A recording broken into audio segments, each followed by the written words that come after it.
আমাদের মানুষ হিসাবে সৃষ্টি করেছেন। তিনি আমাদের সৃষ্টির পূর্বে জিন জাতিকে সৃষ্টি করেছেন। হ্যাঁ, এটা সত্য, আমাদের মাঝে অনেক মানুষ আছে যারা জিন জাতিকে বিশ্বাস করে না। কিন্তু আমি নিজে এক ধরনের ঘটনার সম্মুখীন হয়েছি এবং এক কবিরাজ হাফেজের মাধ্যমে দেখেছি জিনদের কার্যকলাপ।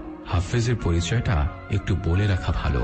আমি এর আগেও আমার পাঠানো গল্প রবি নামের এক অন্ধ হাফেজের কথা বলেছি। তিনি জন্মগতভাবে অন্ধ, কিন্তু তিনি একজন কোরআনের হাফেজ। তার বাড়ি নড়াইল জেলায়। এবার ঘটনায় আসা যাক। ঘটনাটি আমাদের মসজিদের ইমাম সাহেবের। আমার বন্ধু হুজাইফা ও জিল্লুর, আমার এক চাচা সহ অনেকেই দেখেছেন। তারিখটি মনে করতে পারছি না, তবে ঘটনাটি ঘটেছিল 2014 সালের ডিসেম্বর মাসের। একদিন মসজিদে ঈশার নামাজ পড়তে যাবার পর আমাদের ইমাম সাহেব বললেন যে আমাকে সহ আরো কিছু মানুষদের মধুমতি নদীর উপারে এক গ্রামে যেতে হবে। কারণ জিজ্ঞাসা করাতে হুজুর বলল, রবি ভাই এসেছে, পাশের গ্রামে এক বাড়িতে জিন তাড়াতে যেতে হবে। আমি মোবাইলে ফোন দিয়ে মাকে বলে দিলাম আমি আজ হুজুরের সাথে থাকব। আমি এবং আরো কয়েকজন নামাজ শেষে নদীর ঘাটে যে দাঁড়ালাম। আমি এবং হুজাইফা রবি ভাইকে ধরে নিয়ে যাচ্ছিলাম। আগেই বলে রেখেছি, রবি ভাই অন্ধ ছিলেন। কিছু সময়ের মধ্যে নৌকা চলে আসলো। আমরা নৌকা পার হয়ে 20-30 মিনিট হাঁটার পর সেই বাড়িতে পৌঁছালাম। যে দেখলাম তারা খুবই দরিদ্র। বাড়িতে মাত্র একটি খড়ের চালের ঘর। এক বিধবা মহিলার সাথে তার 2 ছেলে আছে। ওই ছেলেদের 2জনকে নিয়ে বৃদ্ধ মহিলাটি খুবই ঝামেলায় আছে। ছেলে দুটি রাতের বেলায় অস্বাভাবিক আচরণ করে, এমনকি মাঝে মাঝে রাতে তাদের চিৎকারের ঘরের মধ্যে কাঁপনের সৃষ্টি হয়। অর্থাৎ ঘরটি অটোমেটিক ঝাঁকুনি দিত। মনে হতো কেউ যেন খুব জোরে ঘরটি নাড়া দিচ্ছে। তাছাড়া প্রচুর শব্দে আশেপাশের মানুষগুলোর রাতের ঘুমের ব্যাঘাত ঘটে।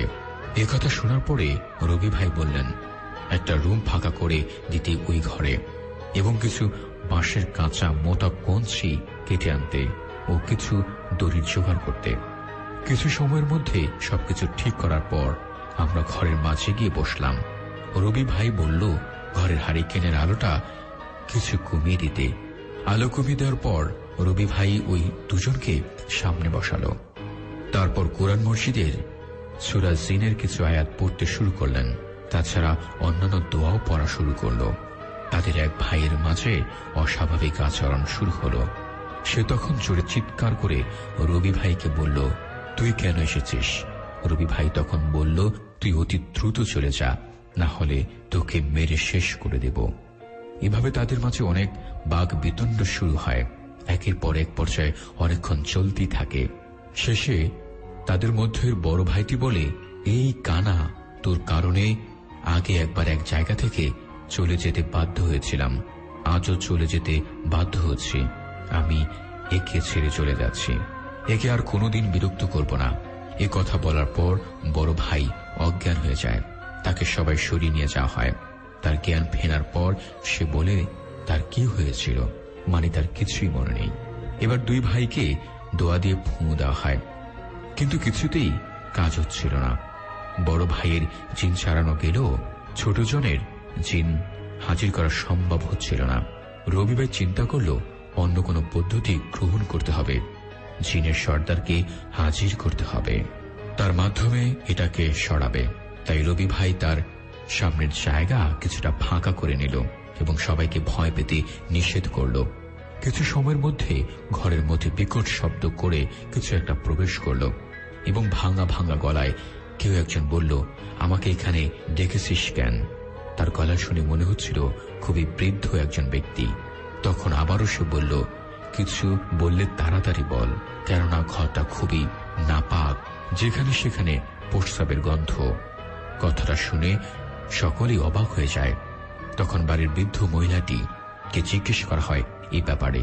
তিনি বলেন, রাতে ভয়ে তিনি তার ছেলেদের ঘরের বাহিরে প্রস্রাব করতে দেন না। যেহেতু ঘরটি নিচটা মাটির ছিল, তখন রবি ভাই বলল, এই নামের ছেলেটাকে আপনাদের মাঝে কেউ একজন খুব বিরক্ত করছে, এমনকি ভয়ে তাদের বাড়ির সবাই খুব কষ্ট পাচ্ছে। তখন চীনের সর্দার বলল, ওকে আমাদের কেউ বিরক্ত করছে না, ছোট ছেলেটি মিথ্যা কথা বলছে। এই বলে তিনি বলল, আমাকে এই নাপাক ঘরে ডেকে আর বিরক্ত করিস না, ওদের দুজনকে ঠিক মতো নামাজ পড়তে বলিস, ছোট জনকে মিথ্যা বলতে নিষেধ করবি। তারপর একটা সালাম দিয়ে ঘরকে প্রচন্ড জোরে একটা ঝাঁকুনি দিয়ে চলে গেল। পরবর্তীতে ছোট জন নিজ মুখে স্বীকার করেছে, সে বড় ভাইয়ের অবস্থা খারাপ দেখে আমি মিথ্যা চিন ধরার ভাব ধরেছিলাম।